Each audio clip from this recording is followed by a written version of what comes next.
বিসমিল্লাহির রহমানির রহিম। আসসালামু আলাইকুম। আজকে আমরা উপসর্গ এবং অনুসর্গের সংজ্ঞা এবং এর মধ্যে পার্থক্য জানব।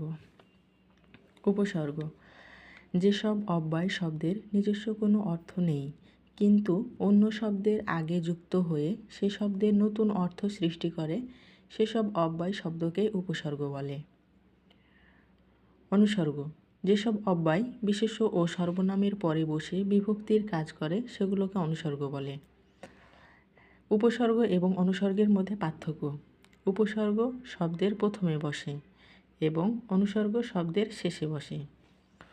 উপসর্গ মূল শব্দের অর্থ পরিবর্তন করে। অনুসর্গ মূল শব্দের অর্থ ঠিক রাখে। উপসর্গ বিভক্তির কাজ করে না, অপরপক্ষে অনুসর্গ বিভক্তির কাজ করে। উপসর্গ কোনো শব্দের সাথে পৃথকভাবে ব্যবহৃত হতে পারে না, অনুসর্গ পৃথকভাবে ব্যবহৃত হতে পারে। উপসর্গ নামবাচক বা কৃদন্ত শব্দের আগে বসে, অপরদিকে অনুসর্গ বিশেষ্য বা সর্বনাম শব্দের পরে বসে। অর্থাৎ উপসর্গ হচ্ছে শব্দের আগে বসবে, অনুসর্গ শব্দের পরে বসবে।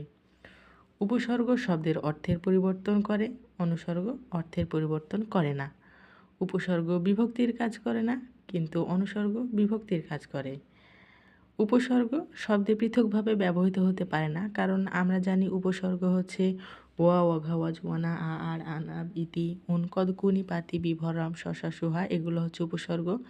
এগুলো কখনো পৃথকভাবে ব্যবহৃত হয় না, কিন্তু অনুসর্গ, বিনা এসবগুলো পৃথকভাবে ব্যবহৃত হয়। উপসর্গ নামবাচক বা কৃদন্ত শব্দের আগে বসে, হ্যাঁ এটা আগে বসে, এবং অনুসর্গ বিশেষ্য বা সর্বনাম পদের পরে বসে। এই তো পার্থক্য, খুবই সোজা এবং খুবই ইম্পর্ট্যান্ট একটা প্রশ্ন। আল্লাহ হাফেজ। আসসালামু আলাইকুম।